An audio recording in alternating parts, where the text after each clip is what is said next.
Queridos hermanos, estuvimos viendo el tema de la tevilá o bautismo con la palabra en griego, ¿verdad? Y vimos ahí lo que parece ser lo que los apóstoles requerían a una persona para hacer la tevilá. Y esta está en todo el libro de Hechos, ¿verdad? No es solo una vez, no dos veces, literalmente está desde que arranca el libro de los Hechos hasta que termina. La profesión que todo creyente tenía que atesorar en su corazón, creer, confesar, era que Yeshua es el Mesías. Lo vimos, ¿verdad? Hechos 2, Hechos 3, Hechos 5, Hechos 9, Hechos 10, Hechos 17, en todo. Literalmente casi todos los capítulos del libro de los Hechos, lo que vemos es que la profesión de los apóstoles era: Yeshua ha venido, Él fue el hombre levantado, ungido por Dios y fue muerto por nuestros pecados, y Dios dio testimonio levantando de entre los muertos. Y dice el apóstol Pedro, Shimón Kefa, Dios lo ha levantado como príncipe salvador para dar a Israel arrepentimiento y ¿qué? Perdón de pecados.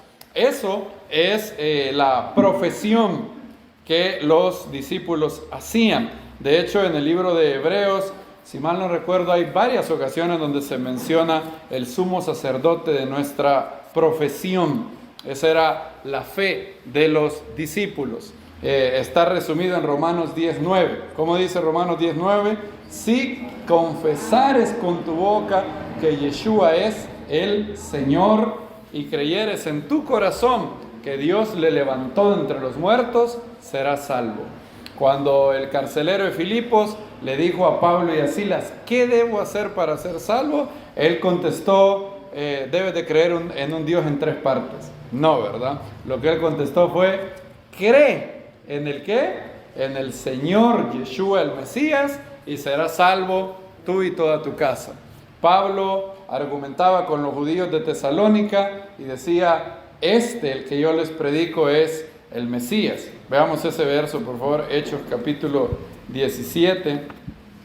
Dice que por espacio de 3 Shabbatot, durante 3 sábados, se apoyó en las Escrituras, y lo que él predicaba era lo que dice el verso 3. Alguien que lea Hechos 17 del 2 al 3, por favor. Y Pablo, según la costumbre, fue a ellos y por 3 sábados debatió con ellos, apoyándose en las Escrituras, explicando y demostrando que el Mesías debía padecer y resucitar de entre los muertos. Y decía, Yeshua que yo os anuncio es el Mesías. Ok, a quien yo os anuncio es el Mesías. Eso era y lo van a ver en todo el libro de los Hechos. También Apolos lo anuncia igual. Vean Hechos 18, 28, porque vehementemente refutaba a los judíos en público, demostrando por medio de las Escrituras que Yeshua es el Mesías. 18:5, Pablo y Silas están en Corinto. Bueno, aquí cuando Pablo y Silas y Timoteo bajaron de Macedonia, Pablo estaba dedicado completamente a la palabra. 18:5. ¿Y qué era lo que Pablo predicaba? Declarando enfáticamente a los judíos que Yeshua es el Mesías. Esa era la doctrina de los apóstoles. Es lo que Judas en su carta le llama la fe dada una vez a los santos. Judas capítulo 3, bueno, verso 3 de hecho, porque solo tiene un capítulo. Amados, poniendo toda diligencia en escribiros acerca de nuestra común salvación, tuve necesidad de escribiros exhortándoos que contendáis ardientemente por la fe una vez dada a los santos. Bien, vimos también que Pablo habla de la familia de la fe, ¿verdad? En Gálatas capítulo 6, 10.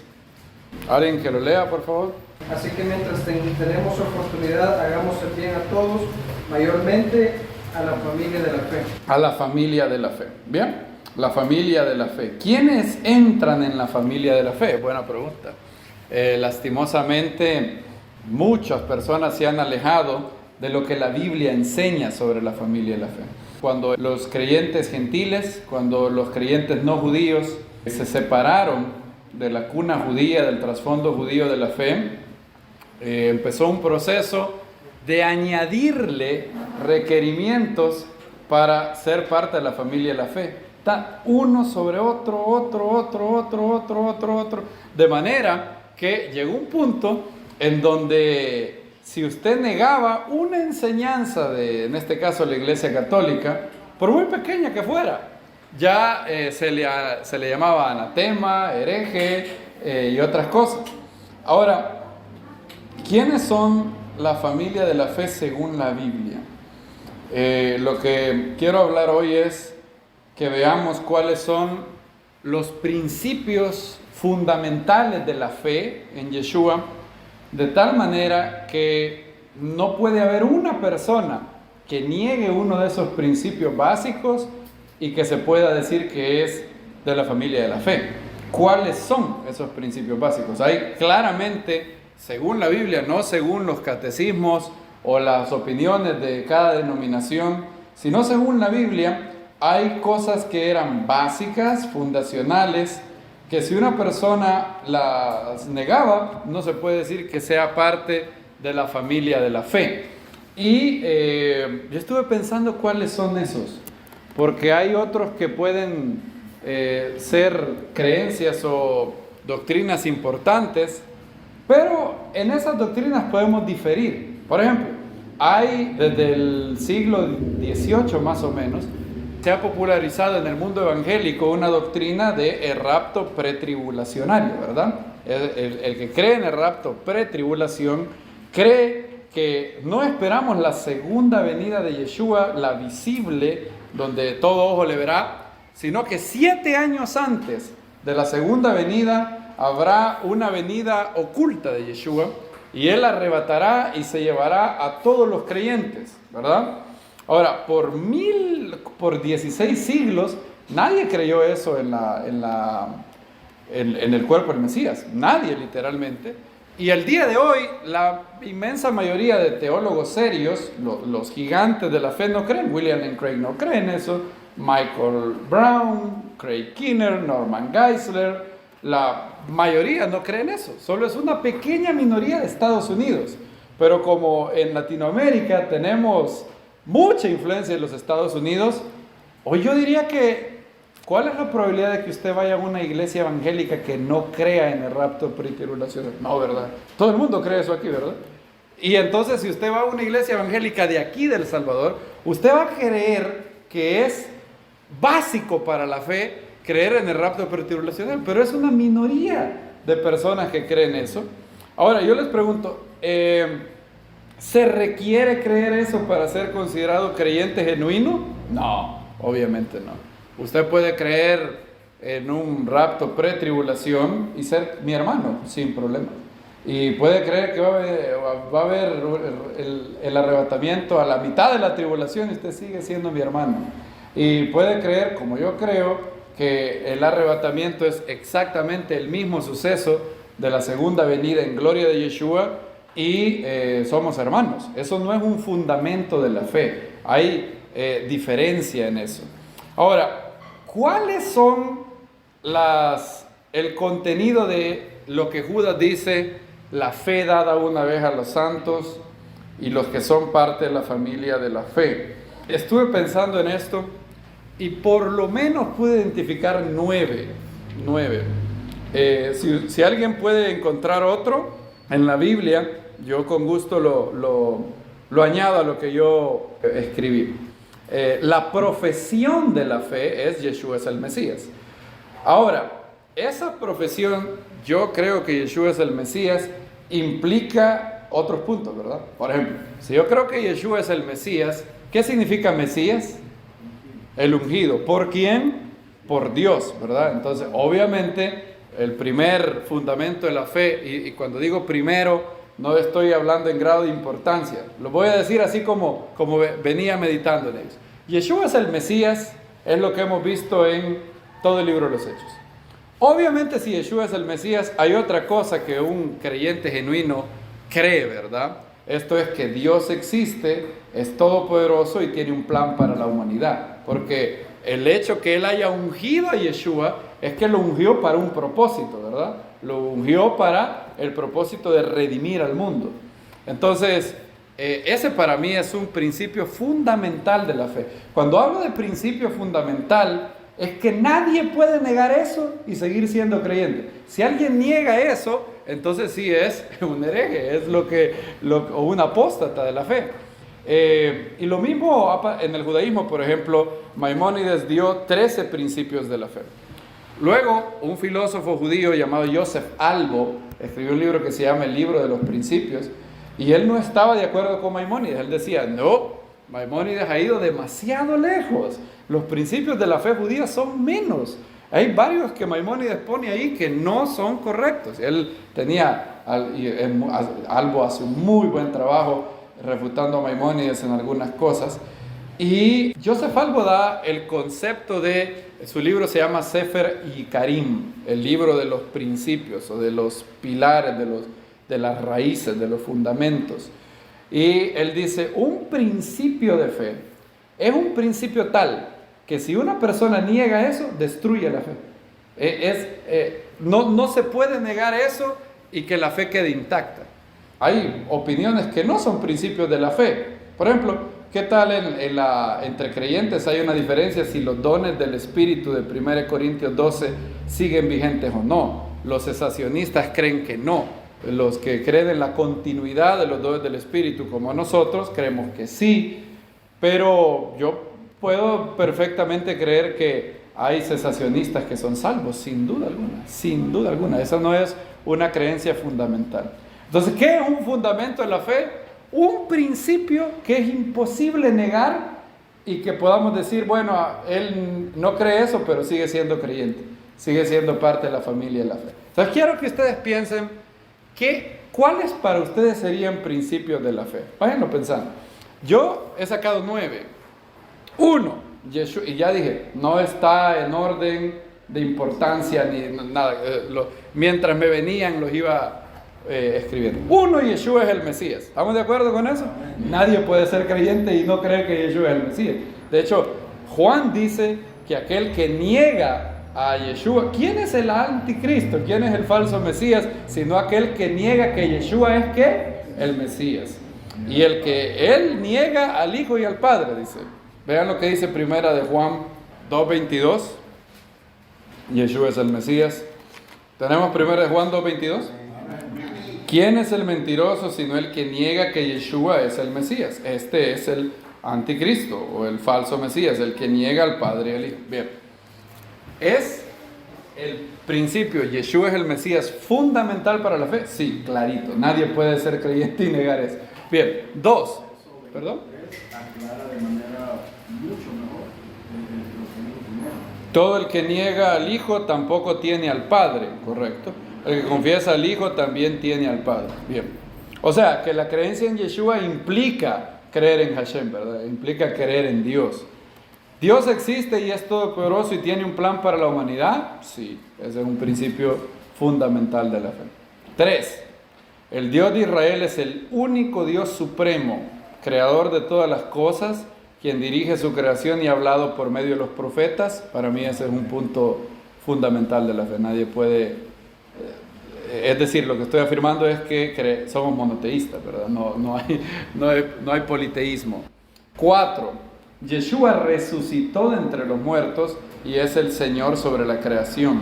O sea, la resurrección es fundamental para la fe. De hecho, Pablo dijo, si Yeshua no resucitó, vana es nuestra fe. Somos los más dignos ¿de qué? De lástima, dijo Pablo. Ese es el 4. 5. Habrá una resurrección de los muertos y un juicio final, ¿verdad? ¿Por qué digo que eso es un fundamento de la fe? Porque el libro de Hebreos dice que es un fundamento de la fe, ¿verdad? Los rudimentos de la doctrina de Yeshua son arrepentimiento. Ya voy a llegar a eso, por cierto, el arrepentimiento es uno de los fundamentos. Pero bueno, 5, habrá una resurrección de los muertos y un juicio. Bien. 6, al recibir el sacrificio de la sangre de Yeshua hay perdón de pecados vida eterna y la dádiva del Espíritu Santo. Eso es un fundamento de la fe porque eso está presente en todas las predicaciones de los apóstoles en el libro de los Hechos. Todos, ¿verdad? Siempre decía, y aquellos que creen en Él reciben por la fe que es en Él, ¿qué? Perdón de pecados y la dádiva del Espíritu Santo. 7. Dios requiere a todo hombre que se arrepienta de sus pecados. Eso está claramente en Hechos 17, ¿verdad? ¿Se acuerdan cuando Pablo va al Areópago y hace una predicación impecable, intelectualmente impecable, que tuvimos a nuestro mejor hombre en el cuerpo del Mesías en el Areópago discutiendo con los estoicos y los epicúreos? ¿Y cómo terminó Pablo eso? Hechos 17, 31. Oh, 30. Si alguien lo lea, por favor, del 30, Hechos 17, del 30 al 31. Pues bien, Dios, pasando por alto esos tiempos de ignorancia, ahora manda a todos los hombres en todo lugar que se arrepientan, por cuanto ha establecido un día en el cual va a juzgar a la humanidad con justicia, por medio del varón que designó, presentando a toda garantía de ellos cuando lo resucitó de entre los muertos. Gracias. Eso podría ser otro principio de la fe. Yeshua es un hombre. Eso suena así como que lógico, pero créanme que es necesario especificarlo. Yeshua es el varón al cual Él resucitó entre los muertos, ¿verdad? De hecho, Juan dice que si una persona no confiesa que Yeshua es un hombre que ha venido en carne, él tiene el espíritu del falso Mesías. Entonces, lo que nos separaría de un gnóstico, de un los que creían en el docetismo, que el docetismo era, Yeshua no es un hombre, parecía un hombre. Era como un holograma, era como Obi-Wan Kenobi, como Obi-Wan Kenobi, un holograma, pero parecía un hombre, pero no era un hombre en realidad. Juan dice que ese es un fundamento de la fe también. Podríamos añadir eso, Yeshua es un hombre. Ahora está incluido en el Mesías, ¿verdad? Porque ¿quién es el Mesías? El Mesías es una palabra hebrea y los judíos esperaban que el Mesías fuera un hombre, el descendiente de David que iba a ser ungido por Dios y iba a ser exaltado por Dios. De hecho, eso me lleva al octavo punto. Incluido en Señor está el anhelo de vivir en santidad sin la cual nadie verá a Dios. La Biblia habla que uno de los fundamentos de la fe es que yo creo que Yeshua es el Señor. Señor, tanto en griego como en hebreo, kurios o Adón, no es el Señor que usamos en español. Nosotros decimos Señor, el Señor de la esquina o el Señor de la panadería. Adón en hebreo es una autoridad a la cual le debes obediencia. Yeshua lo dijo así: ¿por qué me decís Señor, Señor y no hacéis lo que les digo? Es uno de los versos más claros de toda la Biblia, Lucas 6:46. Y luego él da una parábola de una persona que edifica una casa sobre la arena. ¿Qué pasa con esa? ¿Quién era ese hombre? Una persona que solo lo oye, pero ¿qué? No hace. Veamos. Alguien que lo lea todo, por favor, desde el 46 al 49. ¿Por qué me llamáis Señor, Señor, y no hacéis lo que yo digo? Os mostraré a quién es semejante todo el que viene a mí y oye mis palabras y las hace. Es semejante a un hombre que edifica una casa, el cual excavó profundamente y puso el cimiento sobre la roca. Y viniendo una inundación, el torrente embistió contra aquella casa, pero no pudo sacudirla por estar bien edificada. Pero el que oyó y no hizo es semejante a un hombre que edificó una casa sobre la tierra sin simiente, contra la cual irrumpió el torrente y al instante cayó y fue grande la ruina de aquella casa. Gracias. Entonces, para Yeshua, alguien que oye sus palabras y no las hace, él no es el Señor de su vida. Los demonios creen que Yeshua es el Mesías, el Santo de Dios, y tiemblan, pero no se arrepienten, ¿verdad? Bueno, de hecho, según algunos, los demonios no pueden arrepentirse. Yo estoy inclinado a creer en eso. Hay un verso bíblico que lo diga así bien claro, pero pareciera ser el caso, ¿verdad? Pareciera ser que un demonio es irredimible en la Biblia. Y lo que separa la fe de un creyente genuino de un demonio es que no es solamente fe, no es solamente asentimiento a una serie de hechos. Ah, sí, yo creo que Yeshua es el Mesías. No, es yo creo que Él es el Señor, pero lo creo de verdad. Tanto que yo vivo mi vida basado en la verdad de que Él es el Señor. Si Él me ordena algo, yo lo tengo que hacer. ¿Por qué me llamáis Señor, Señor? ¿Y qué? No hacéis lo que os digo. Hay varias personas en muchas iglesias que no son salvos, no han recibido el señorío de Yeshua. Y la salvación no es por recibir a Yeshua como el Salvador, sino como Señor. ¿Qué dice Romanos 10:9? Si confesaras que Yeshua es el Señor y creyeres en tu corazón que Dios le levantó de entre los muertos, serás salvo. ¿Yeshua es el Salvador? Claro que sí. Varias veces se dice en la Biblia, Yeshua es el Salvador. Ahora, ¿cuántas veces a Yeshua se le llama Señor en la Biblia? Se le llama, creo que eran más de 600 veces. 600. ¿Cuántas veces se le llama Salvador? Creo que eran menos de 13 veces. O sea, ustedes ven dónde está el énfasis, ¿verdad? Que Filipenses dice que Dios le exaltó hasta lo sumo y que en el nombre de Yeshua se doblará toda rodilla de los que están en los cielos, en la tierra, abajo de la tierra, y declararán que Yeshua es ¿qué? El Señor, para gloria de Dios Padre. Yeshua es mi Salvador si primero es mi Señor. No, hay mucha gente que no quiere eso. Yo quiero que Yeshua sea mi Salvador, pero que me deje hacer lo que me dé la gana. No hay esa posibilidad. Yeshua no es el salvavidas. Si alguien se está ahogando en la playa, está ahogándose, llega el salvavidas. Y el salvavidas viene y lo salva, lo saca de ahí. Ahora, ¿tú le vas a obedecer toda la vida a ese salvavidas? No. Supón que ese salvavidas te dijera, a partir de ahora, tú me tienes que obedecer por el resto de tu vida. ¿Qué le dirías? No, Él no es tu Señor, solo fue tu ¿qué? Tu Salvador, Él te salvó, pero tú no lo has aceptado como Señor. Y hay muchas personas que quieren un Yeshua salvavidas, que solo llegue, les tire el salvavidas, lo saque y luego pueden hacer lo que quieran. No es posible eso. Un fundamento de la fe, lo voy a repetir como yo lo he formulado, ustedes pueden decirlo en sus propias palabras, pero yo lo dije, incluido en Señor está el anhelo de vivir en santidad, sin la cual nadie verá a Dios. Dice eso el libro de Hebreos, seguir la santidad sin la cual nadie verá a Dios. No es perfección, obviamente. Dios sabe que no somos perfectos, Dios sabe que somos polvo. El que dice que no ha pecado lo ha hecho a Él mentiroso.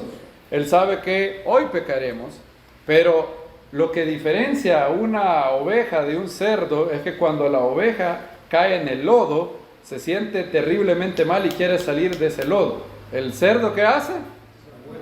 Él se revuelca, le hace así. Nosotros hoy pasamos por donde están unos cerdos, ahí en San Rafael Cedros, y el cerdo le hace así en el lodo. Se desespera si no está en el lodo. O sea, vimos a un cerdo tremendo así, y él le hacía así, y se regocijaba en el lodo. Y había uno que estaba cerca, y no cabía el otro. Y el cerdo que estaba ahí estaba desesperado, él quería revolcarse. Le hacía, estaba desesperado. Un cerdo se desespera si no se revuelca en el lodo. Siente que algo le falta. Esa es la diferencia entre un creyente y un incrédulo. El creyente no quiere pecar, nunca más quiere pecar. Él sería el hombre más feliz del mundo si nunca más vuelve a desobedecer a Dios. Cuando desobedece se avergüenza. Solo recordarse de su pecado le llena de vergüenza. Es lo que Pablo dice en Romanos, obras de las cuales ahora, ¿qué dice? Os avergonzáis. Y hay un anhelo, hay un deseo de querer servir a Dios. Eso está incluido también en arrepentimiento, cambio de mente, cambio de vida. Dios llama a todo hombre que se arrepienta y obviamente tiene un anhelo de vivir. Así, nadie puede ser creyente verdadero sin un anhelo de agradar a Dios. Por eso Judas dice que contendáis ardientemente por la fe dada una vez a los santos. ¿Y cuál es el fragmento que tiene de esa fe Judas? Miren lo que dice después: porque han entrado disimuladamente ciertos hombres inicuos, destinados desde antiguo para este juicio, los cuales convierten en libertinaje la gracia de nuestro Dios y niegan a Yeshua el Mesías, nuestro único soberano y Señor. En otras palabras, alguien que convierte la gracia de Dios en libertinaje no es mi hermano, ¿verdad? No es parte de la familia de la fe. Es mi hermano en Adán, obviamente, es mi prójimo, es un ser humano al que yo le tengo estima por ser a imagen de Dios. Si puedo hacerle un bien, se lo haré con mucho gusto. Pablo dice que hagamos bien a todos, pero principalmente ¿a quiénes? A la familia. O sea, hay un grado de amor, de cercanía especial con la familia de la fe. Amamos a todas las personas, debemos amar a todas las personas. Todas las personas son dignos de amor, son la imagen de Dios, son maravillosos, son personas que tienen la imagen de Dios, dignos de respeto, dignos de honra.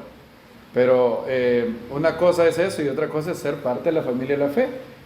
Judas dice claramente que una persona que no tiene que agarra como excusa la gracia de Dios para vivir en libertinaje, no es un hermano. De hecho, Judas dice, los designa como hombres impíos. Y 9, este es el 9º principio que yo puse: Yeshua será el juez de vivos y muertos. Eso es lo que dice Pablo a los del Areópago, por el cual dio testimonio por el varón al cual resucitó, no me acuerdo cómo dice, dando fe, resucitando, juzgará al mundo por medio de un varón al cual dio fe a todos los hombres, resucitando entre los muertos. Esos son los 9 principios. Noten que estos 9 principios son necesarios para ser parte de la familia de la fe. ¿Puede haber otro?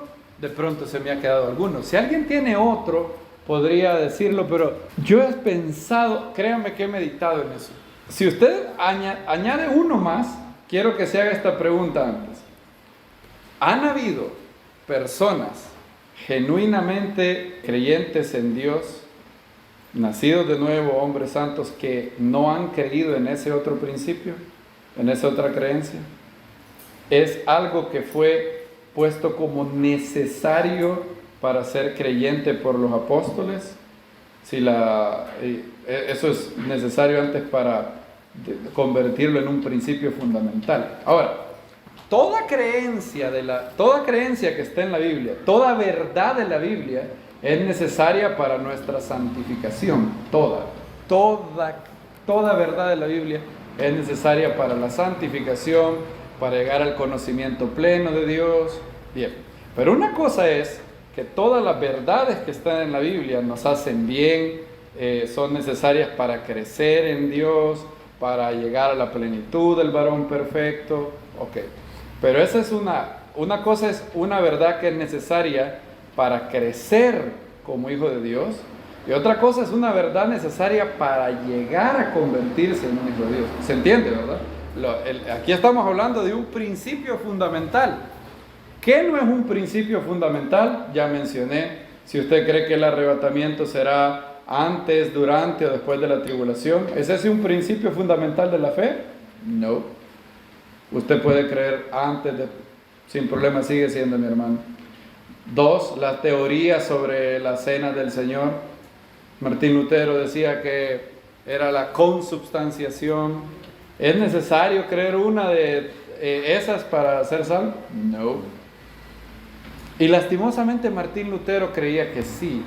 Zwinglio era un reformador, y un día se juntaron los dos reformadores, Martín Lutero y Zwinglio. Zwinglio decía que cuando Yeshua dijo, esto es mi cuerpo que es entregado por vosotros, Zwinglio decía, como todos nosotros, que eso era simbólico, ¿verdad? Es decir, el pan simboliza el cuerpo de Yeshua, no es el cuerpo de Yeshua. El catolicismo llegó a desarrollar una doctrina que se llamaba, ¿cómo se llamaba? Transubstanciación. ¿Qué significa la transubstanciación? Que en el momento que un cura levanta la hostia así, en ese momento que él lo bendice, el trigo se transforma en el cuerpo de Cristo y el vino se transforma en la sangre. Literalmente, o sea, usted literalmente va a beber sangre. Si eso le parece canibalismo, lo es. Eso es lo que dice el Concilio de Trento. Y ellos tienen una base bíblica en teoría. Dicen que Yeshua dijo, esto es mi cuerpo. Fíjense la base bíblica. Ahora, obviamente la palabra es no significa únicamente es, sino que significa simboliza, ¿verdad? Por ejemplo, en las parábolas, Yeshua dice, el que siembra el terreno es no sé qué. Sí, claro, Él es la puerta. Si fuera eso, Yeshua estuviera hecho de madera. Obviamente, el problema es que la Biblia es un documento hebreo y hay que entenderlo según los hebraísmos que hay ahí, ¿verdad? Y el problema es que cuando el catolicismo se separó de la cuna judía, de la fe, empezaron a sacar todo este tipo de locuras. Decir, este vino, si usted se toma ese vino, lo va a emborrachar si se toma, si se toma todo lo que el cura tiene. Ahora, ¿cómo explicaban ellos eso? Ellos decían, bueno, la sustancia ha cambiado, pero se mantienen los accidentes. Ellos eran creyentes de la doctrina de Aristóteles en eso. Entonces decía, sí, el vino sigue sabiendo como vino, huele como vino, si se lo toma, lo emborracha como vino, pero ya no es vino, ya es sangre. Y el trigo sabe como trigo, lo llena como trigo. Si lo llevara a un laboratorio y le hacen es trigo, pero ya no es trigo, es carne literalmente humana. Entonces Lutero no le gustó eso y dijo, no, eso está muy feo. E hizo otra cosa que llamaba consubstanciación. Y lo que es la consubstanciación es casi igual. Lutero no dice que se transforma el vino en la sangre, sino que el vino contiene la sangre de Yeshua. O sea, no sé si algún glóbulo rojo o algo, pero ahí va. Cuando el cura luterano, el luterano, hace la bendición, de alguna manera Dios le da, hace que el vino contenga la sangre de Cristo y el trigo contenga el cuerpo. Bueno, Zwinglio, que ya había entendido un poco más, se reunió con Lutero. Y Zwinglio trató por todas las medidas posibles de persuadir a Lutero. Mira, le dijo, cuando el Señor dijo, esto es mi cuerpo, Él estaba presente ahí. O sea, obviamente no puede ser, no puede ser literal. Porque cuando Él agarró el pan sin levadura y dijo, esto es mi cuerpo, eso no es literalmente cierto, porque el cuerpo de Él estaba ahí. No es literalmente cierto. También cuando Él dijo, si no coméis la carne del Hijo del Hombre y si no bebéis su sangre, si los discípulos lo hubieran entendido eso literal, van y le pegan una mordida y se acabó. Porque Él dijo, el que no come mi carne y bebe mi sangre no tiene vida eterna. Si eso era literal, los discípulos le dan una mordida y tienen vida eterna. Es más, el mismo Mesías aclaró que el sentido de esas palabras no era literal, que Él estaba hablando en sentido espiritual, que así como el pan llena mi cuerpo, su enseñanza y también sus palabras son vida para mi alma. La carne para nada aprovecha. Las palabras que yo os hablo, que dijo Yeshua, son espíritu y son... Bueno, Zwinglio trató de persuadir a Lutero con todo esto que le he dicho. Lutero agarró un cuchillo y escribió. Ustedes saben que Lutero tenía problemas de carácter. Entonces agarró el cuchillo y escribió, esto es mi cuerpo. Lo escribió. ¿Y quién sacaba a Lutero del bendito? Esto es mi cuerpo. No había manera de que usted le hiciera entender, sí, papa, pero el que dijo eso era un rabino. Y generalmente él hablaba en sentido metafórico. Una vez le dijo a Nicodemo, te es necesario nacer de nuevo. ¿Y qué le dijo Nicodemo? Me tengo que ir a meter al vientre de mi madre. Una vez también, a cada rato lo malinterpretaban cuando hablaba en estas figuras. ¿Quién sacó a Lutero de ahí? Bueno, pero al final, cuando se iban a despedir, Zwinglio le dijo, Dios te bendiga, hermano. Y le dio la mano. Lutero no le dio la mano. y le dijo, si tú no crees que el cuerpo de Cristo está literalmente en el pan, tú no eres mi hermano, no tenemos comunión. Ese fue un día tan triste, porque los dos grandes reformadores pudieron haber hecho muchas cosas juntos, pero para Lutero este era un esencial de la fe. O sea, si usted no creía eso, usted estaba totalmente perdido. Ahora yo les pregunto, ¿es un esencial de la fe eso? No. Entonces eso tampoco es un esencial de la fe. ¿Qué tal la edad de la tierra e interpretaciones de Génesis 1:3? ¿Es un esencial de la fe? No. Hay creyentes que creen que el mundo que la ciencia moderna no está bien, y que en realidad el mundo no tiene más de 10.000 años. Ellos se conocen como creacionistas de la tierra joven. Hay algunos creyentes así. Hay otros creyentes que se llaman creacionistas de la tierra vieja, que creen que la Biblia y la ciencia en torno a la edad del universo son compatibles, ellos creen, como la ciencia moderna lo dice, que la tierra tiene por ahí 13.8 de años. William Lane Craig es una persona que cree en la tierra vieja, Norman Geisler también, un gran número de creyentes.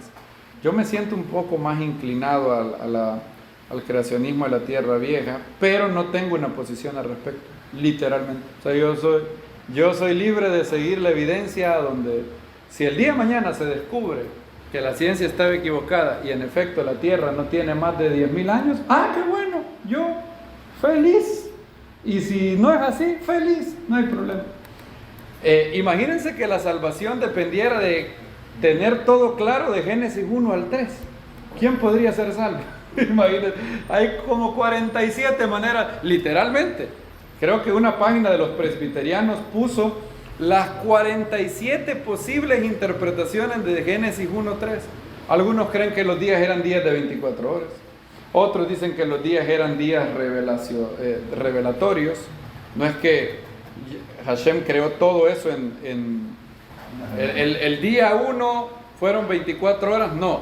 Sino que Hashem, cuando Moisés asciende a la montaña, Hashem le reveló a Moisés, en un día le reveló lo que Moisés escribió en el día 1. En otro es como que Hashem le puso una película a Moisés y le contó la creación. Ok, bueno. Algunos creen que cada día de la creación eran días de era. O sea, que los creacionistas de la tierra vieja dicen, no, la palabra yom en hebreo puede significar un día de 24 horas, pero también puede significar un periodo más largo. Tenemos el día del Señor, por ejemplo. ¿Va a durar 24 horas el día del Señor? No. De hecho, en Génesis 2 también dice, estas son las generaciones de los cielos y la tierra, el día que Hashem las creó. O sea, para referirse a todo el proceso creativo, el hebreo utiliza la palabra yom. El Shabbat del Eterno, ¿cuánto duró el Shabbat? Génesis 1, sigue hasta el día de hoy, ¿verdad? El Shabbat. O sea, el séptimo día no duró 24 horas. Entonces, ¿es un esencial de la fe? No. Hay creyentes genuinos que creen una cosa y creyentes que no creen. ¿La salvación se pierde o no? ¿Es un esencial de la fe? No. Hay arminianos preciosos, hijos de Dios, que son mis hermanos. Y hay personas que creen que si una persona nace de nuevo, puede perder su salvación. Hay algunos creyentes que dicen que sí. Michael Brown dice que sí. William Lane Craig dice que sí. Arminio decía que sí. Y hay otros que dicen que no. Adrian Rogers decía que no. Charles Spurgeon decía que no. Y no es un esencial de la fe eso. Es decir, cuando yo digo no es un esencial de la fe, quiero decir que se puede dar el caso que dos creyentes genuinos, llenos de Dios, llenos del Espíritu, estudian su Biblia y llegan a conclusiones diferentes. Cada uno de verdad creyendo con todo su corazón que ha entendido bien la Biblia. Ahora, en torno a los 9 que mencioné, Esos 9 no hay diferencia alguna, esa es la fe dada una vez a los santos. No sé, hay un antiguo credo, no es tan antiguo, pero el credo de los apóstoles casi resume todo esto, fíjense. El credo de los apóstoles no es de los apóstoles, para empezar, no es bien de los apóstoles. Alguien lo hizo ahí por el siglo V, pero es como una tradición bien antigua de como lo básico de la fe que los apóstoles entregaron. Por eso se llamaba el credo de los apóstoles. Entonces, casi el credo de los apóstoles resume bien los 9 puntos estos. Quiero que vayan conmigo. Veamos cada uno. ¿Creo en Dios Padre Todopoderoso, Creador de los cielos y la tierra? Sí. ¿En Jesucristo, su único Hijo, nuestro Señor? Sí. ¿Que fue concebido por obra y gracia del Espíritu Santo? Sí. ¿Nació de María Virgen? Sí. Después el catolicismo le añadió de Santa María siempre Virgen, pero eso fue después. Perdón. La versión corta del credo de los apóstoles es: ¿nació de María Virgen? Sí. ¿Padeció bajo el poder de Poncio Pilato? Sí. ¿Fue crucificado, muerto y sepultado? Sí. Al tercer día resucitó entre los muertos, subió a los cielos, está sentado a la derecha de Dios Padre Todopoderoso. Sí. ¿Desde ahí vendrá a juzgar a vivos y muertos? Sí. ¿Creo en el Espíritu Santo? Sí. O sea, yo creo que el Espíritu Santo existe, que es el poder, la manifestación del poder de Dios en la creación. Noten que este credo no dice que el Espíritu Santo es la tercera persona de la Trinidad, consubstancial, coeterno, coigual. Solo dice creo en el Espíritu. O sea, creo que el Espíritu Santo existe. Creo que es la manifestación del poder en la creación. Sí. La Santa Iglesia Católica, no.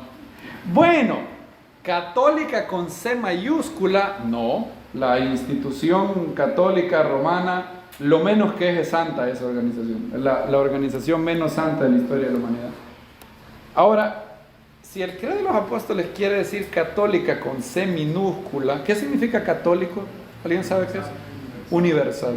Hay una iglesia universal, es decir, que todos los creyentes componen la congregación del Mesías en todo el mundo. Sí, ¿verdad? Es decir, en ese sentido, católico con C chiquita, sí. Católico con C mayúscula, ni loco creo. Okay. El perdón de los pecados, sí. La resurrección de la carne y la vida eterna, sí. Es decir, el credo de los apóstoles suena como lo que yo he puesto, ¿verdad? No. Entonces, el credo de los apóstoles, a pesar de que no es de los apóstoles, es del siglo V, de hecho, pero noten que eso era exactamente más o menos lo que era necesario para ser creyente. Todo lo otro que vino después no es necesario para nada. Nunca van a encontrar, por ejemplo, la Trinidad en el primer siglo. No encuentran eso en todas las páginas de los escritos apostólicos. Para nosotros, sin embargo, hay un solo Dios. ¿Quién? El Padre. Dice 1 Corintios 8:6, ¿verdad? Para nosotros, sin embargo, hay un solo Dios, el Padre.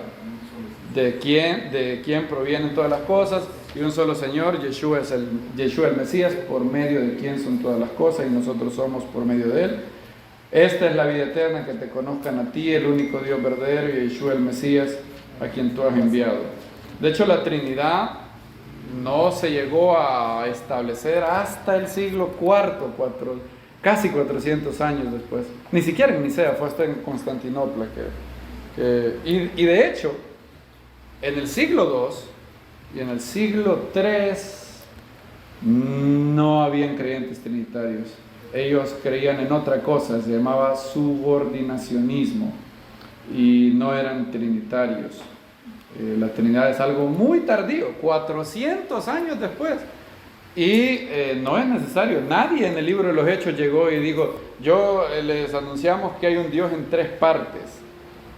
Cero. Ustedes pueden leer el libro de los Hechos, y lo que los apóstoles predican es: Dios resucitó al hombre Yeshua el Mesías y lo ha exaltado hasta lo sumo, tan exaltado que lo ha puesto arriba de los ángeles, encima de todo principado. Pero no hay Trinidad ahí. La Trinidad llega mucho tiempo después. De hecho, el primer hombre esto es lo paradójico de las cosas, Ustedes saben que el primer hombre que utilizó la palabra Trinidad en latín no era trinitario, por lo menos no en el sentido Trinidad con T mayúscula. Ahora quiero aclarar, ¿qué es la Trinidad? La Trinidad con T mayúscula es la creencia de que hay un Dios en tres personas y que cada persona es coigual, coeterno, consubstancial, tienen el mismo poder, es un Dios en tres personas. Esa es la Trinidad con T mayúscula. La Trinidad con T minúscula, todos creemos en la Trinidad con T minúscula. ¿Qué es Trinidad? La palabra en latín trinitas y en griego trias simplemente significa una triada, un grupo de tres. Eso es todo lo que significa. No significa nada más. Es un grupo de tres. Eso es todo lo que significa. Entonces, el problema es que hay muchas personas que leen a los autores del siglo II, Tertuliano. Tertuliano es un buen ejemplo. Él utiliza la palabra trinitas. Entonces, si alguien va a un seminario, de pronto te enseñan eso. El primero en que utilizó la Trinidad es Tertuliano, ¿verdad? Y dan un poco, unos versos ahí. Y uno dice, bueno, ahí lo tienes. Tertuliano era trinitario antes del Concilio de Nicea. Pero si ustedes se dan el trabajo de leer toda la obra, ustedes van a ver, no, Tertuliano no es trinitario. Él utiliza la palabra Trinidad, se puede utilizar en un sentido, como dice Dale Togge, Trinidad con T minúscula. Simplemente un grupo de tres, sin decir que esos tres son coiguales, coeternos, no. Por ejemplo, alguien podría decir que los Chicago Bulls tenían una trinidad muy buena. Michael Jordan, Scottie Pippen y Dennis Rodman. Están diciendo que los tres son uno, no, simplemente triada significa eso, un grupo de tres. Y para que haya doctrina de la Trinidad en la Biblia, no basta encontrar que está Dios, el ungido de Dios y el poder de Dios. Todo el mundo cree eso, ¿verdad? ¿Creen ustedes que hay un Dios verdadero? Sí. ¿Creemos que está el Mesías de Dios? ¿Y creemos que hay el Espíritu de Dios? Sí, claro. Pero Trinidad con T mayúscula implica que esos tres son iguales, que son coeternos, coiguales. Y eso no lo encontramos en la Biblia. Claro, está mencionado, se mencionan, por ejemplo, en 2 Corintios, véanlo conmigo, 2 Corintios 13, 14 dice, la gracia del Señor Yeshua, el Mesías, el amor de Dios y la comunión del Espíritu Santo sean con todos vosotros. Ahí lo tienen, la Trinidad, ¿verdad? ¿Es la Trinidad ahí? No. Ahí no dice que los tres son uno, que hay un Dios en tres personas o tres partes. Perdón, 2 Corintios 13, 14. De hecho, Tertuliano es el primer autor latino en utilizar la palabra Trinidad. Ahora, ¿saben lo que él dice en Contrapraxeas 9? Él dice esto: el Padre no es el mismo que el Hijo, dado que difieren el uno al otro en la manera de su ser, porque el Padre es la sustancia entera, el Hijo es una derivación y porción del todo, como él mismo dijo, mi Padre es mayor que yo. Y en el Salmo su inferioridad es descrita como siendo un poco menor que los ángeles, dado que el Padre es distinto que el Hijo y Él es mayor que el Hijo. Claramente el que engendra es mayor que el engendrado y el que envía es mayor que el que lo envió. Bueno, ahí lo tienen. ¿Cree Tertuliano que son coiguales, coeternos? No. Tertuliano creía en algo que los autores modernos le llaman teólogos del logos. Eso sí era lo que ellos creían en una doctrina que se ha llamado hoy subordinacionismo. ¿Qué era lo que creían ellos? Influenciados. Había una doctrina griega de Platón, se llamaba platonismo, y Platón, no sé por qué, era algo de los griegos. Ellos creían que la fuente de todo ser era un Dios que estaba demasiado alto, demasiado trascendente como para interactuar con la creación. Él no se ensuciaba las manos, digámoslo así, actuando en la creación. Entonces él había emanado una serie de diosesitos chiquitos que estaban sujetos a él. Él era el único, este Dios alto, ¿verdad? Era la única fuente. y él había emanado estas emanaciones inferiores. Entonces, Justino Mártir, influenciado por el platonismo, es de los primeros autores que él cree algo así. Miren, lo que creían los subordinacionistas era: el único Dios verdadero, la única fuente de todo ser es el Padre. Él es la fuente máxima. Ahora, cuando iba a crear, no se quería ensuciar las manos creando él. No, porque crear está muy por debajo de su dignidad. El Padre no se ensucia las manos. Entonces él creó a una criatura llamado el Logos, y él creó a través del Logos, y este Logos, cuando se encarnó, vino a ser el hombre que hoy llamamos Jesús de Nazaret. Ahora, si a ellos si ustedes lo presionaban, y habían creyentes que habían recibido la fe de los apóstoles y no les gustaba eso, Tertuliano dice que hay muchas personas que nos viven constantemente diciendo que hey, ustedes son un predicador de dos dioses. Les voy a leer el pasaje de Tertuliano en contra Praxeas. Él dice que la mayoría de creyentes en su época le decía: hey, ustedes son predicadores de dos dioses. Nosotros hemos recibido que solo hay un solo Dios. Nosotros somos los que guardamos la monarquía de Dios. Solo creemos en un solo rey. Eso es lo que dice Tertuliano contra Praxeas 3. Dice: los simples, fíjense cómo les dice entonces, los simples, y de hecho yo no quiero llamarlos indoctos e iletrados. Miren que bien amable. Los simples de hecho, yo no quiero llamarlos indoctos e iletrados, que siempre constituyen la mayoría de creyentes. Ojo, él está aceptando que en el siglo III, donde él vive, a inicios del siglo III, la mayoría de creyentes cree esto que va a decir. Este es oro puro, esta frase de Tertuliano.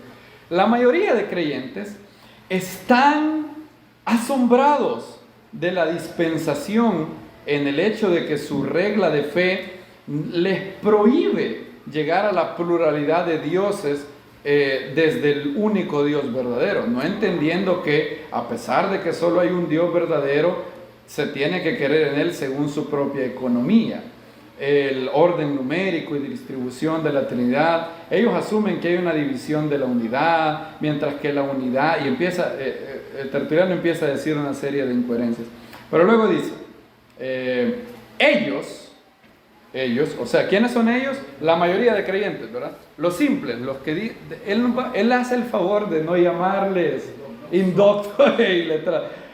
Ellos están constantemente tirando contra nosotros y diciendo que somos predicadores de dos dioses o de tres dioses, mientras que ellos preeminentemente se toman el crédito de ser los adoradores de un solo Dios.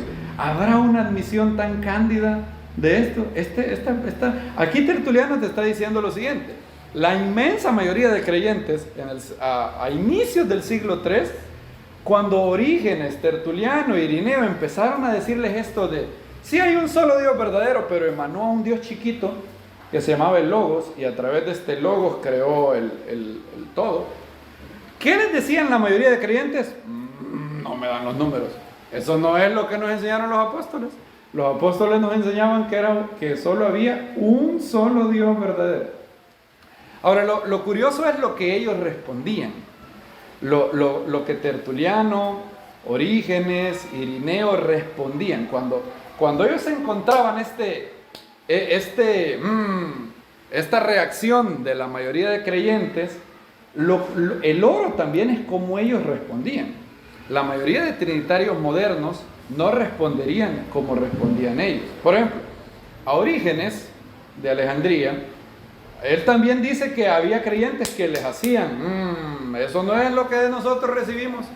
Cuando ellos utilizan la palabra regla de fe, los padres de la iglesia utilizan la palabra regla de fe para hablar de un credo. Cada vez que los padres de la iglesia dicen regla de fe, era lo que uno creía. ¿Okay? Orígenes, cuando le dice, hey, pero vos crees en dos dioses, ya te vi, vos de verdad crees en dos dioses, así que cuidado. ¿Cómo respondería un trinitario moderno? ¿Cómo respondería? Diría algo como que no, yo creo en un solo Dios, solo que un solo Dios en 3 personas. ¿Saben lo que dice Orígenes? No me has entendido, dice Orígenes. Mira, la palabra theos tiene varios significados. ¡Wow! Dije yo cuando leí eso. Orígenes sí la tiene clara. Y dice, el Padre, dice él, es theos en el significado más alto. Dice. No hay nadie que sea como el Padre. Él es el único Dios verdadero. Luego el Hijo, a él se le llama theos en un significado menor. Al Espíritu Santo se le llama theos en un significado todavía menor. Y también se le puede llamar theos a los ángeles, también se le puede llamar theos a las estrellas, y también se le puede llamar theos a los creyentes cuando resuciten. ¿Suena eso como un trinitario moderno? No. Es decir, lo que Orígenes está diciendo, cuando la gente les decía, hey, pero lo que estás diciendo parece suponer 2 dioses, ellos inmediatamente dicen, no. Yo creo en el único Dios verdadero es el Padre. Siempre dicen eso. Siempre, el único Dios verdadero es el Padre. El Hijo es Dios, pero en un sentido es divino, sí, pero en un sentido menor. Tertuliano dice que el Padre difiere del Hijo en la manera de su ser. Miren lo que dice Irineo, por ejemplo. Irineo dice lo siguiente. Y esto, dice él, el único Dios es el Padre, que está arriba de todos, a través de todos y en todos. El Padre está, de hecho, arriba de todos. De hecho, Él es la cabeza de Cristo. Y la palabra es a través de todas las cosas. Y Él mismo es la cabeza de la iglesia. Mientras que el Espíritu está en nosotros y es el agua viva, lo que el Señor da a aquellos que de verdad creen en Él y los que lo aman. Pero el Padre, que es sobre todos, a través de todos y en todos, es el único Dios verdadero.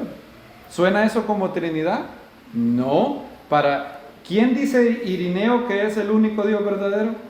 El Padre. Lo dice claro. Contra las herejías 3, 6, 4, Irineo dice, el único Dios verdadero, de tal manera que no hay Dios, es el Padre de nuestro Señor Jesucristo. Para Irineo, ¿quién es el único Dios verdadero? El Padre de nuestro Señor Jesucristo. Entonces, ellos no creían en la Trinidad. Nadie de ellos. Cuando ustedes lo presionaban, ellos decían, no, el único Dios verdadero es el Padre. Es más, cuando les decían, hey, pero Yeshua dijo que el Hijo no sabe el día ni la hora de su venida. Entonces ellos les decían, sí, es cierto. Es que, claro, el Hijo es menor que el Padre. Solo el Padre sabe el día de la venida. ¿Cómo contestaría un trinitario hoy? Diría, bueno, en su naturaleza humana no lo sabía, pero eso no era lo que decían estos hombres. Fue hasta en el 325, cuando Constantino llega a ser el emperador de Roma y se convierte al cristianismo, entre comillas, que el Hijo fue elevado a ser Dios de Dios, luz de luz, Dios verdadero de Dios verdadero. Hasta ahí. Antes de eso, todos ellos eran subordinacionistas. Es más, ¿saben que un concilio posterior declaró hereje a Agustino Mártir? Uno de los padres de la iglesia también declaró hereje a Orígenes por no creer esto. Entonces usted puede ver que la Trinidad no era parte de la fe original de los discípulos. Ahí uno puede ver bien el desarrollo de esta doctrina. En el primer siglo, ¿qué creen los apóstoles y los que reciben a los apóstoles? Hay un solo Dios verdadero. ¿Quién es? El Padre. Yeshua es el Hijo de Dios, en el sentido de que es el segundo Adán, un hombre creado sobrenaturalmente en el vientre de Miriam, recibió el Espíritu Santo sin medida y ha sido resucitado y está a la diestra del Padre. Yeshua es el segundo en la creación. El Espíritu Santo existe, claro, es la manifestación del poder de Dios, no una persona diferente de Dios. Luego en el siglo II, cuando los creyentes ya se han separado de la cuna judía, vemos el siguiente desarrollo, subordinacionismo. Justino Mártir, Irineo, Tertuliano, Orígenes, todos ellos no creen, ellos creen que el único Dios verdadero es el Padre. El Hijo no es tan grande como, el Hijo no sabe el día y la hora. El Hijo es Dios en un sentido inferior, dice Orígenes. Y hasta en el 381 siglo IV es que ya después de que el cristianismo se ha unido con Roma, ya encontramos la Trinidad ahí. Ahora, la Trinidad no es esencial para creer, para ser salvo. Jamás. Nadie en el libro de los Hechos creía en la Trinidad. Nadie. Y todos ellos eran salvos.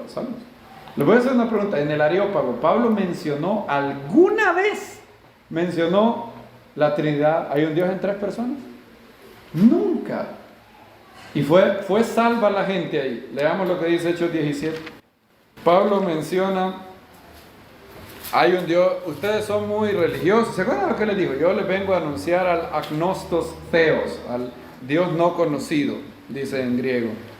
Y bien, Dios creó todas las cosas. Y miren lo que dice el verso 30. Pues bien, Dios, pasando por alto esos tiempos de ignorancia, ahora manda a todos los hombres en todo lugar que se arrepientan, por cuanto ha establecido un día en el cual va a juzgar a la humanidad con justicia, por medio del varón que designó, presentando a todos garantía de ellos cuando lo resucitó entre los muertos. Si ustedes son un oyente de ese predicador, ¿qué es lo que han oído? ¿Qué cree ese predicador según ustedes? ¿Cree que hay un solo Dios verdadero? Es el Dios de Israel, creó todas las cosas, no tiene necesidad de imágenes, Él es el que creó a todos de un solo hombre, y un día va a juzgar a los vivos y los muertos a través de un hombre que resucitó. ¿Y qué le demanda a ese Dios a usted? Que se arrepienta. Ese fue el mensaje. No vemos, creo en un Dios en 3 personas, creo en un Dios con 3 puntos de conciencia, nada. Y miren lo que dice el verso 34. No obstante, algunos varones creyeron y se unieron a él, entre ellos Dionisio el Areopagita y una mujer de nombre Damaris y otros con ellos. Pregunta, ¿fueron salvos estos hombres? Claro que sí. ¿Les predicaron la Trinidad? Nada, no hay una sola gota de la Trinidad aquí, nada, cero. La Trinidad entró en el año 381 en un concilio que se llamaba el Concilio de Constantinopla, cuando ya no quedaba prácticamente ningún creyente judío y la iglesia se había separado ya de su cuna judía. Ahora, ¿se pierde alguien que cree en la Trinidad?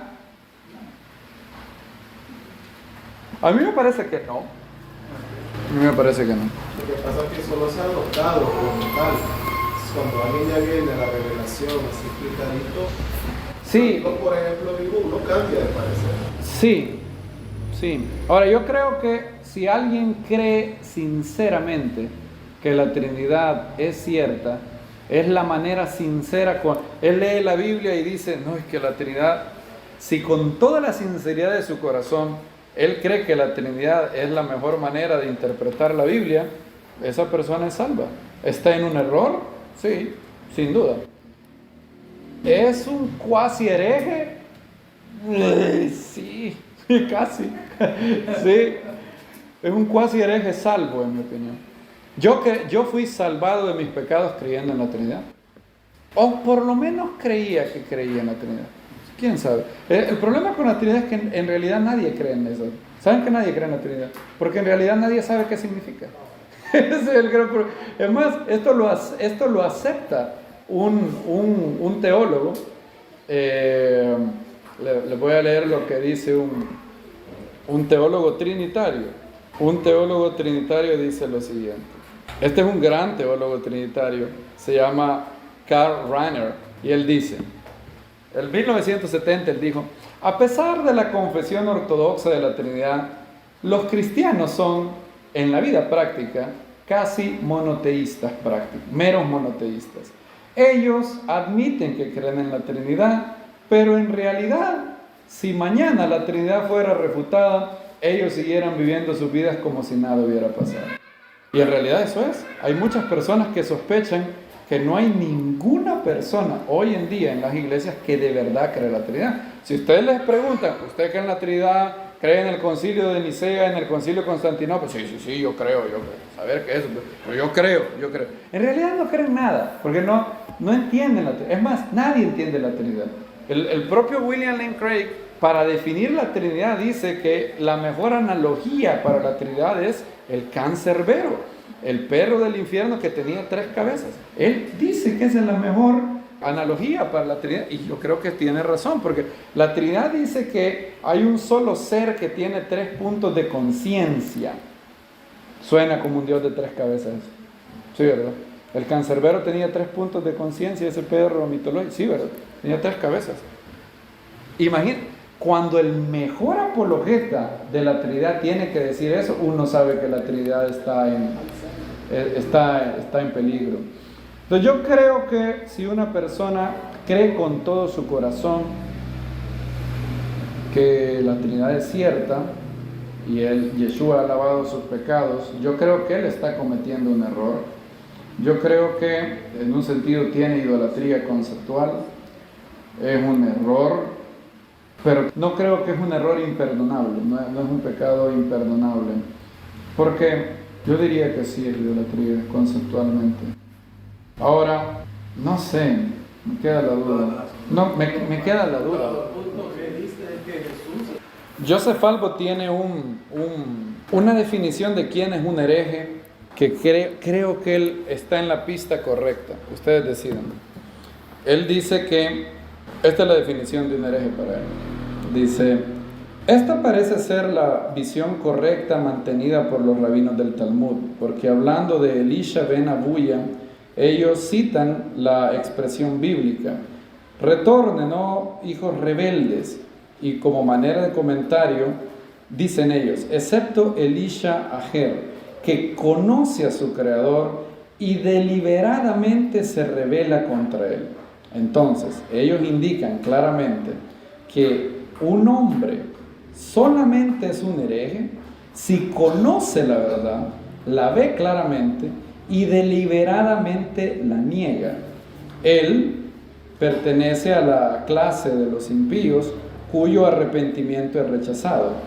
Pero el hombre cuya intención no es rebelarse, no tiene la intención de separarse de la verdad, ni negar la Torá, ni negar la tradición, pero cuya única intención es interpretar los textos según su opinión, a pesar de que los interpreta de manera errónea, esa persona no es ni un hereje ni un incrédulo. En otras palabras, Joseph Albo dice que una persona cae en la categoría de hereje, apóstata o incrédulo únicamente si él claramente ve la verdad y niega esa verdad y se rebela contra la verdad. Pero si él leyendo la Biblia, y él pone un ejemplo, él dice que él cree que es un error decir que Dios tiene cuerpo, pero Joseph Albo dice, pero hay rabinos en el Talmud que claramente pensaban que Dios era corpóreo. Ellos están en un error, dice Joseph Albo. Claro que están en un error, Dios no tiene cuerpo, pero son herejes. Ellos estaban tratando de interpretar la Biblia con su mejor intención, con la mejor lectura que podrían darle, y llegaron a la conclusión que la Biblia enseña eso. No estaban queriendo ser rebeldes. Y me llama la atención que la única vez que se menciona herejía destructiva en la Biblia es en 2 de Pedro 2:1, y tiene que ver con la conducta, no tanto con negar todos los artículos de fe. Es que es curioso eso. 2 de Pedro 2:1, pero también hubo falsos profetas entre el pueblo, como también habrá entre vosotros falsos maestros, que introducirán encubiertamente herejías destructoras. ¿Cuál es esa herejía destructora? Negando aún al soberano que los adquirió, trayendo sobre sí mismo destrucción repentina. ¿Cuál es esa herejía destructiva? Lean. Y muchos irán tras ¿qué?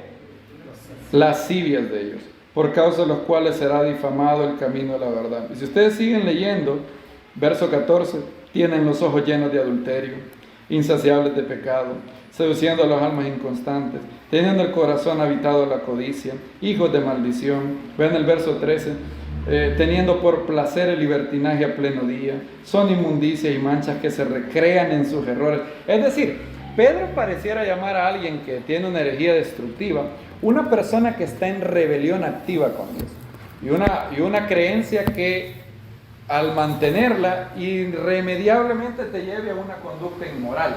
Eso pareciera ser lo que Pedro llama un herejía. Que negarán al Señor que lo... Sí, exacto. Y Niegan a Yeshua el Mesías, ¿verdad? Llegan a su Señor, pues ya lo demás ya. Claro, claro, es rebeldía. Y luego él habla de adulterio, es decir, llegan a estar en un estado de total abandono sí, claro. Creciendo en gracia es un claro ejemplo. Ellos, eso es un ejemplo ellos no son mi hermano, sin duda alguna. Pero no llegan al Señor. Pero no anhelan vivir en santidad. Es decir, es correcto. De hecho, cada hereje puede aceptar uno o dos o tres, pero ningún hereje puede aceptarlos todos. De estos 9. Es decir, si los aceptas todos, sos parte de la familia de la fe. Ahora, yo estoy abierto a decir, se te olvidó uno, yo creo que hay algo que está bien, perfecto. Yo no digo que eso esté. Ahora, contestando lo de la Trinidad, yo no creo que una persona que leyendo la Biblia y de verdad diciendo, no sé, que esto es lo que la Biblia enseña. O sea, si hubiera ¿cómo se llama el detector de mentiras? Polígrafo. Si tuviéramos un polígrafo espiritual y nosotros se lo pusiéramos algo así como un termómetro, y lo pusiéramos así, y le pusiéramos, ¿cree esta persona sinceramente que lo que la Biblia enseña es la Trinidad? Le ponemos el termómetro y nos dice que sí, esa persona no busca rebelarse con Dios. ¿Está en un error? Yo estoy en la misma posición de Josefalo. Claro que está en un error, la Trinidad es un error casi, yo diría que no menor, pero no imperdonable. Ese es mi punto. ¿Comete un error alguien? Yo creo que sí. Pero no imperdonable, sigue siendo mi hermano. Yo creo que William Lane Craig es mi hermano. De hecho, aprendo mucho de él. Yo creo que Adrian Rogers era mi hermano. ¿Creía en la Trinidad? Claro que creía en la Trinidad. Yo creo que Billy Graham es mi hermano. Pero yo creo que ellos han recibido pasivamente una tradición de la Trinidad y llegan a interpretarlo así. Y al no tener el contexto de la Biblia, uno no puede hacer más que interpretar la Biblia según los lentes que uno recibe. Por ejemplo, supongan que yo soy un creyente y ustedes me oyen orando. Y yo digo esta frase: Padre, te alabo por la gracia que me diste antes de que el mundo fuese. Ok. ¿Alguien podría creer que yo creo en la doctrina de la preexistencia de las almas, de que yo estaba con Dios desde antes que el mundo fuese? Porque yo dije que Él me dio algo desde antes que el mundo fuese. ¿Ustedes creerían que yo creo que yo existí antes? No, yo lo que interpretaría es que tú estás algo así, haciendo alusión a lo que Cristo dijo, teniendo en cuenta de que dentro del plan de Dios, En la mente de Dios. Ajá. ya tú estabas. Ahora, supongan que Justino Mártir me oye orando así. O supongan que Orígenes. Supongan que yo estoy en la congregación de Alejandría. Y yo digo: Padre, te alabo por la gracia que me diste antes de los siglos. ¿Qué interpretaría Orígenes de Alejandría? Que yo creo en la preexistencia de las almas. ¿Qué es la doctrina de la doctrina de la preexistencia de las almas? Es que hay un gran almacén de almas, y que cuando nace un niño, Hashem dice: pásame un alma del almacén, niño o niña, alma femenina, tráigamela, y la mando. Pero esa alma existía, estaba consciente en algún sentido. Y Orígenes creía en la preexistencia de las almas. El judaísmo antiguo no creía eso. La inmensa mayoría de creyentes en Yeshua no creen eso. Ahora, ¿cómo lo interpretaría él? Él creería que yo creo eso. Ahora, yo no creo eso. Yo estoy orando así como Pablo lo dice. Lean 2 Timoteo 1:9. Dicen, cuando lo tengan me dicen, este es un verso bien importante para entender el concepto judío de preexistencia. Bien importante. Quien nos salvó y nos llamó con llamamiento santo, no conforme a nuestras obras, sino según su propósito, su plan, ¿verdad? Y fíjense el verso: la gracia que nos fue dada en Yeshua el Mesías antes de los tiempos eternos. ¿Significa eso que yo preexistí? Pareciera, ¿verdad? Porque dice que la gracia nos fue dada antes de los tiempos eternos. ¿Significa eso que nosotros existíamos literalmente en el almacén de las almas y antes de los siglos Dios nos dijo: hey, te doy gracia? No. ¿Significa eso? No. Vean otro verso, Tito 1:2. Ahí, solo denle un poquito para adelante. Tito 1:2. acerca de la esperanza eterna que Dios que no puede prometer, acerca de la esperanza de la vida eterna, que Dios que no puede mentir, había prometido desde antes del principio de los siglos. O sea, yo podría orar, Padre, te alabo por la salvación que me prometiste antes del principio de los siglos. ¿Se puede orar? Sí, ¿verdad? Ahora, ¿significa eso que yo estaba literalmente? No.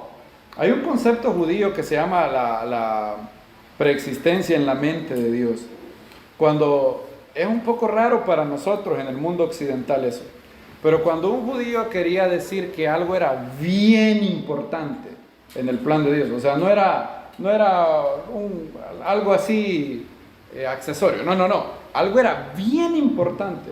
Entonces, para decir que era bien importante y que algo era firme de parte de Dios, se decía que eso había existido desde antes de los siglos. Y hay varios ejemplos. En el Midrash Bereshit Rabbah 1.4 se dice que los patriarcas fueron creados antes de la Torá, los patriarcas Israel.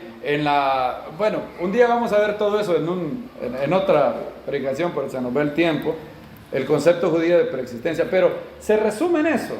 Cuando un escritor judío quería decir, esto es algo que era parte del plan eterno de Dios, se dice que fue antes de que el mundo fuese. Y Yeshua dice, dame la gloria que tuve contigo desde antes que el mundo fuese. ¿Significa eso que Él existió? No, significa que esa gloria había sido parte del plan de Dios desde el inicio de los siglos. Era algo muy importante. Y así por eso se dice que Dios nos había dado gracia antes de ¿qué? De los tiempos eternos. Lo cual es algo muy bonito. ¿Sabes qué significa eso? Este hebraísmo significa que cada uno de nosotros somos muy importantes en el plan de Dios. Aleluya. Eso es lo que Hashem te tenía en su mente desde antes del... Entonces, ahora, mi punto era, ¿cómo interpretaría Orígenes? Orígenes, a la luz de lo que él sabe, diría, cree en la preexistencia de las almas. Pero no, ya recuperando el contexto, entonces hay varias gente que cree en la Trinidad porque cree sinceramente que eso es lo que la Biblia dice.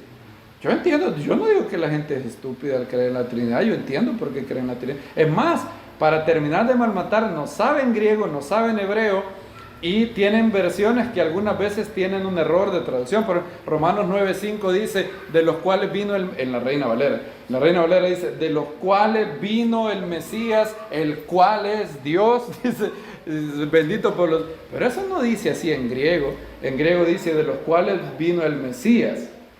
Punto, ¿verdad? Dios sea bendito por los siglos, amén. No dice el cual es, pero en la Reina Valera le han puesto ese, el cual es.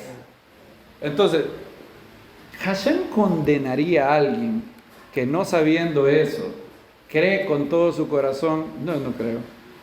Dios es un Dios justo. Y él me gusta la definición de Joseph Albo, solamente es un hereje aquel cuya intención es rebelarse, que viendo la verdad claramente dice, I don't care, y le da la espalda a Dios. Pero una persona que genuinamente cree eso, está en un error, sí, un error no menor, también, imperdonable, no creo que sea imperdonable, que yo anticipo encontrar gente que en el mundo venidero Dios le va a aclarar todos los errores, pero son sus hijos. Creo que Billy Graham estará ahí, creo que muchos hombres de Dios que creyeron eso con todo su corazón estarán ahí, y bendito es el Eterno. Si el Eterno, imagínense si el Eterno requiriera perfección epistémica, perfección doctrinal para tener parte del mundo venidero. ¿Quién entra al mundo venidero? Nadie. ¿Ustedes creen que ustedes pueden tener alguna creencia errónea hoy, en este mismo momento? Muy probablemente sí. Por eso estamos llamados a renovar nuestra mente, ¿verdad? Es decir, hay cosas que pensamos que son ciertas, que son falsas. Por eso es un proceso de por vida. ¿Y así nos aceptó Dios? Sí, claro. Imagínense que Dios nos dijera, hasta que no tengas toditas las doctrinas, todas y cada una de las doctrinas correctas, no eres mío. Imagínense. Ahora, las que sí son fundamentales tienen una ventaja. Dios las ha hecho tan claras en la Biblia y están repetidas por todos lados. ¿Sí ha visto eso? Por ejemplo, que Yeshua es el Mesías. ¿Cuántas veces se menciona eso en toda la Biblia? Que hay resurrección de los muertos. Todos los 9 puntos que vimos, y digo, son 9 no porque si ustedes quieren ponerle 11 y tiene otro, discutámoslo, listo, y que sea parte de la fe. Mi objetivo con ver esto es preguntarnos la Biblia, ¿a quién incluye en la familia de la fe? Porque si no, tú te haces un sectarista. El adventista no anticipa ver a nadie en el cielo que no sea adventista. El testigo de Jehová no anticipa ver a nadie en el cielo que no sea testigo de Jehová. El pentecostal de lo solo Jesús no anticipa ver a nadie en el cielo que no sea solo Jesús. Y eso no es lo que la Biblia dice. Yo anticipo ver gente en el mundo venidero que no era de mi denominación. El cuerpo del Mesías es más grande que estas 4 paredes, físicas y doctrinales. Hay personas que todavía no hemos llegado a la unidad de la fe, dice Efesios 4. Ahora, en lo básico, en lo fundamental, ahí sí, eso sí es requerido. Que el Eterno nos ayude y que pueda seguir reformando nuestra mente, que podamos seguir llegando hasta la restauración de todas las cosas.